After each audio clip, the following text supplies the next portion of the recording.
Hello guys, welcome back to my YouTube channel. ඉතින් ඔන්න අද වීඩියෝ එකෙන් මම ඔයාලත් එක්ක ෂෙයා කරගන්නේ වෙනද වගේ බ්ලොග් එකක් නන් නෙවෙයි. මොකද මේ දවස්වල මම ඉන්නේ යුනිවර්සිටි එකේ නෙවෙයි. අපිට ෂෝට් ක්ලිනිකල් අපොයින්ට්මන්ට්ස් ඉවරයි. ඒ නිසා දැන් මේ දවස්වල මම ගෙදර ඉන්නේ. ස්ටඩි ලීව් එක හම්බුණා අපිට ෆෝර්ත් එකේ ෆස්ට් සෙමෙස්ටර් එක්සෑම් එකට. ඉතින් සති දෙකක කාලයක් තියෙනවා. ඒ කාලේ ගොඩක් වැඩක් තියෙනවා. ඒ නිසා බ්ලොග් එකක් නම් ඔයාලත් එක්ක ෂෙයා කරගන්නේ නැහැ. ඉතින් ගොඩක් දවසකින් වීඩියෝ එකක් ෂෙයා කරගන්න බැරි වුණු නිසා මම අද හිතුවා ඔයාලට ටිකක් යූස්ෆුල් වෙන විදිහේ වීඩියෝ එකක් ෂෙයා කරගන්න.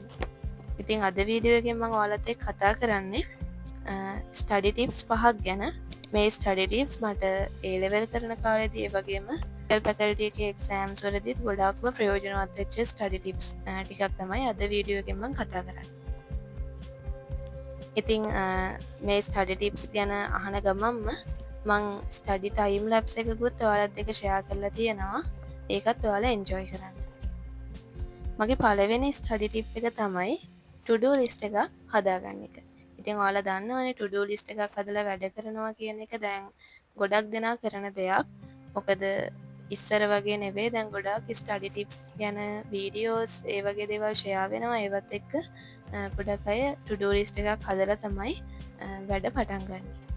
මං කතා කරන්න මේ ටුඩු ලිස්ට් එකක් හදලා ඔයාලා පාඩම් වැඩ පටන් ගන්න එකේ තියෙන ප්‍රයෝජන මොනවද කියලා.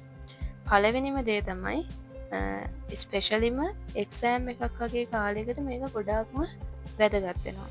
මොකද ඔයාලට තියෙන්නේ ලිමිටඩ් ටයිම් පීරියඩ් එකක් ඇතුලේ ගොඩාක් ටොපික්ස් කවර් කරගන්න ඕනේ. එතකොට ඔයාලට අයිඩියා එකක් තියෙන්න ඕනේ මොන ටොපික්ස් ටිකද මම අද දවස ඇතුළත කවර් කරගන්න කියලා. එතකොට අපිට දවසටම ටුඩු ලිස්ට් එකක් හදන්න නැතුව ස්ටඩි සෙෂන් එකකින් එකට ටුඩු ලිස්ට් හදන්නත් පුළුවන්. ඒක ඔයාගේ ප්‍රෙෆරන්ස් එක අනුව මුළු දවසට මේක ලිස්ට් එකක් හරි එහෙම නැත්නම් සෙෂන් එකෙන් සෙෂන් එකට ලිස්ට් හදාගෙන එහෙමත් පුළුවන්. ඉතින් එහෙම කරන එකේ තියෙන ප්‍රයෝජනය තමයි එතකොට ඔයාලට අයිඩියා එකක් තියෙනවනේ ඔකට මොන ඒරියා එකද කවර් කරන්න යන්නේ කියලා. එහෙම අයිඩියා එකක් තියෙනකොට ඒකට ඕනේ lecture notes past paper corrections ඒ වගේම ටෙක්ස්ට් බුක් තියෙනවා නම් ඒ හැමදේම අපිට ගැදර් කරගෙනම ස්ටඩි සෙෂන් එක පටන් ගන්න පුළුවන්. එතකොට අර පාඩම් කරන අතරතුරදී ලෙක්චර් නෝට්ස් හොය ටෙක්ස්ට් බුක් වල පිටු පෙරලා එහෙම වෙන්නේ නැතුව අපිට ඕනේ ඒරියා එකට අදාළ ස්ටඩි මැටීරියල්ස් ටික එකතු කරගෙනම ස්ටඩි සෙෂන් එකට යන්න පුළුවන්. ඒකෙන් ඔයාලට කාලය නාස්ති වෙන එක අඩු කරගන්නත් පුළුවන්. හරිම එෆිෂන්ට් විදිහට ඒ වැඩ ටික කරගන්න පුළුවන්. අනිත් එක තමයි ටුඩු ලිස්ට් එකකට අනුව ඒ කට්ටිය පාඩම් කරගෙන යනකොට ඒකෙන් එක කම්ප්ලීට් කරනකොට ඔයාලට පැහැදිලිව පේනවා දැන් මම කොච්චර ප්‍රමාණයක් මේකේ කම්ප්ලීට් කරලා තියෙනවද. ඒ වගේම තව කොච්චර ප්‍රමාණයක් මට කම්ප්ලීට් කරන්න ඉතුරු වෙලා තියෙනවද කියලා. එහෙම පේනකොට ඒක ඔයාලට මොටිවේෂන් එකක් වෙනවනේ ඉතුරු ටිකත් කම්ප්ලීට් කරන්න. නිකම්ම ලිස්ට් එකක් නැතුව පාඩම් කරන් යනවට වඩා. එතකොට ඒකත් මට අනුව මම දකින හොඳ දෙයක් තමයි මේ ටුඩු ලිස්ට් එකක් හදාගෙන පාඩම් කරන එකේ. මම ඒකාවට ඔයාලත් එක්ක ෂෙයා කරගන්න යන ටිප් එක තමයි ප්‍රයොරිටි ලිස්ට් එකක් හදාගන්න එක. මොකද මේ ප්‍රයොරිටි ලිස්ට් එකක් කියන්නේ? ටුඩු ලිස්ට් එකම තමයි. හැබැයි මෙතන අපි ඒ ටුඩු ලිස්ට් එකේ තියෙන වැඩ ටික ප්‍රයොරිටයිස් කරගෙන තමයි තියෙන්නේ. මොකද ඔයාලා දැන් ওই ලිස්ට් එකට දාගන්න වැඩ අතර තියෙන්න පුළුවන් ගොඩාක්ම වැදගත් වෙන අනිවාර්යයෙන්ම කවර් කරගන්න ඕන ටොපික්ස්. අපිට එක්සෑම් එකට අනිවාර්යයෙන්ම කවර් කරගන්න. ඒ කියන්නේ එක්සෑම් එකට පාස් මාක් එකක් අරගන්න නම් අනිවාර්යයෙන්ම කවර් කරගන්න ඕන ටොපික්ස් ටිකක් තියෙනවානේ. ඒ ටික අපි ප්‍රයොරිටි ලිස්ට් එකේ උඩට අරගන්න ඕනේ. එතකොට අපි කොහොමද මේ ප්‍රයොරිටි එක වැඩි ටොපික්ස් මොනවද කියලා හොයාගන්නේ? ඒකට හොඳම දේ තමයි past papers. එහෙම නැත්නම් practice questions ටිකක් අරගෙන අපිට එකෙන් බලන්න පුළුවන් වැඩිපුරම ප්‍රශ්න අහලා තියෙන මොන ටොපික්ස් වලින්ද කියලා.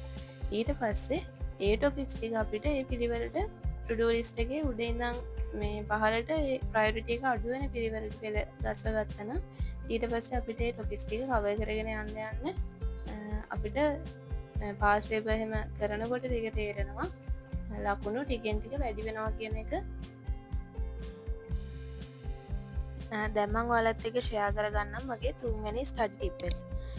මේකෙදි අපි කරන්නේ ස්ටඩි සෙෂන්ස් අතර බ්‍රේක් ගන්නකොට ඒකට ලිමිට් එකක් දාගන්න එක.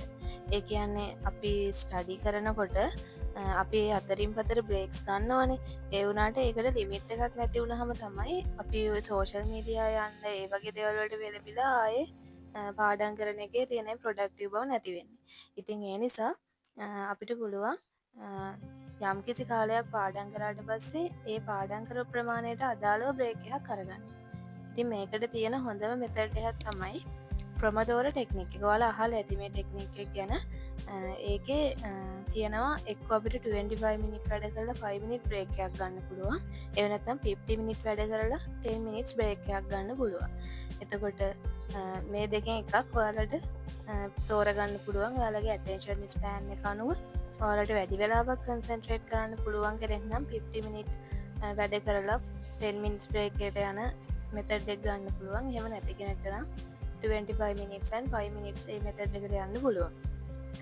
එතකොට ඒක ඉතින් වැදගත්කම තමයි ඔයාලට පුළුවන් පාඩම් කරලා ඉවර වුණාට පස්සේ මම බ්‍රේක් එකක් ගන්න මොකද්ද කියන එක හරියටම දැනුවත්කමක් තියෙන හින්දා ඒ වෙලාවේ සෝෂල් මීඩියා වගේ දේවල් වලට ගිහිල්ලා වෙලාව නාස්ති කරගන්න නැතුව ඔයාගේ ඊගාව පාඩම් වැඩවලට ඒ බ්‍රේක් එකෙන් පස්සේ ගෙලිම යොමු වෙන්න.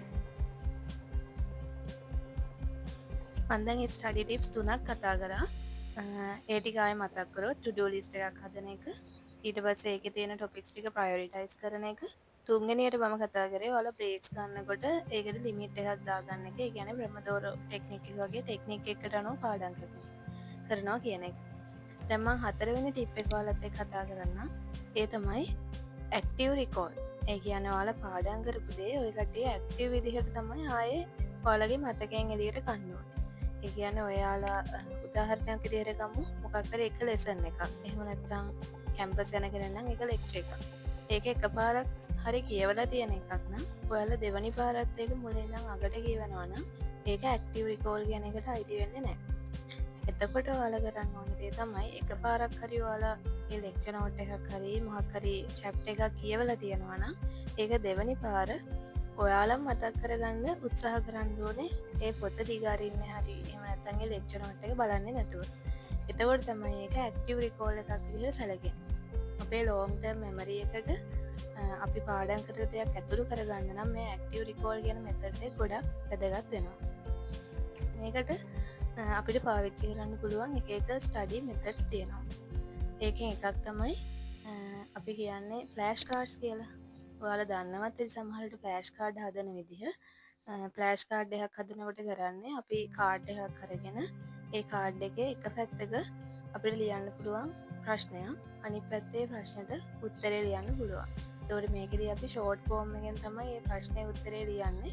එතකොට එතනදිත් අපි වෙන්නේ මේ ඇක්ටිව් රිකෝල් කියන එකම තමයි. මොකද අපි ප්‍රශ්න දිහා බලලා උත්තරේ මතක් කරන එක තමයි කරන්නේ. ඒක අර ලෙක්චර් නෝට් එකක් වගේ අරගෙන කියවනවට වඩා එතන ඇක්ටිව් රිකෝල් කියන එක තමයි වැඩිපුරම තියෙන්නේ. ඉතින් ඒ වගේ ටෙක්නික් ඔයාලට පාවිච්චි කරන්න පුළුවන්. ආයෙම ඇක්ටිව් රිකෝල් කරන්න හොඳම ක්‍රමයක් තමයි ඔය කට්ටිය පාඩම් කරාට පස්සේ ඒ පාඩම් කරපු දේ උගන්වන්න. ඔයාලට යාළුවෙක් හරි එහෙම උගන්වන්න කෙනෙක් ඉන්නවා නම් ඒක ගොඩක්ම හොඳයි. මොකද ඒක අහන් ඉන්න කෙනාට අඩුපාඩුවක් තියෙනවා නම් තේරෙනවා. ඒ කෙනෙක් ඔයාලට මේ තව මොනවද පැහැදිලි කරගන්න ඕනේ කියන එක ගැන අයිඩියා එකක් ගන්න පුළුවන්. එහෙම කෙනෙක් නැත්තම් තමන්ම තමන්ට උගන්වන්න. ඔයාලට වයිට් බෝඩ් එකක් වගේ හරි තියෙනවා නම් එහෙම නැත්තම් කොලේක හරි ලියලා තමන්ට ඒක උගන්වන්න. එතකොට ඔයාලට උගන්වන වෙලාවට තමන්ට පැහැදිලි කරගන්න බැහැ වගේ තේරෙන කොටස් හම්බෙනවනේ. ඒ වගේ කොටස් වලදී ඔයාලට තේරෙනවා දැන් තවදුරටත් මේක මම කියවලා අවබෝධ කරගන්න ඕනේ. හරි එහෙම නැත්තම් දන්න කෙනෙක්ගෙන් අහන්න ඕනේ මොන කොටස්ද කියන එක. ඒ නිසා මේ ටෙක්නික් එකත් ගොඩක් දැන් මම ඔයාලත් එක්ක ෂෙයා කරගන්නේ මගේ ෆයිනල් ස්ටඩි ටිප් එක. කියන්නේ පස්වෙනි ස්ටඩි ටිප් එක. ඒ තමයි රිවෝඩ් යෝර්සෙල්ෆ්. ඒ කියන්නේ ඔයාලා පාඩම් වැඩ කරගෙන යනකොට යම් වැඩ කොටසක් ඉවර කරාට පස්සේ ඔයාලා කැමති මොන හරි දෙයක් ඔයාලටම රිවෝඩ් කරගන්නවා කියන එක. ඒ කියන්නේ දැන් ඔයාලා එක දිගටම පාඩම් කරගෙන යනකොට මහන්සි වෙන්න පුළුවන්, මොටිවේෂන් එකක් නැති වෙන්න පුළුවන්. ඒ වගේ වෙලාවක ඔයාලා කැමති මොන හරි දෙයක් ඔයාලට ටැග්ගක් විදිහට දී ගන්නවා. මම උදාහරණයක් කියන්නම්. මොන හරි අමාරු ලෙසන් එකක් ඔයාලා පාඩම් කරලා ඉවර කරා කියමුකෝ. එතකොට ඒකට රිවෝඩ් එකක් විදිහට ඔයා කැමතිම විදිහේ ස්නැක් එකක් අරගන්නවා.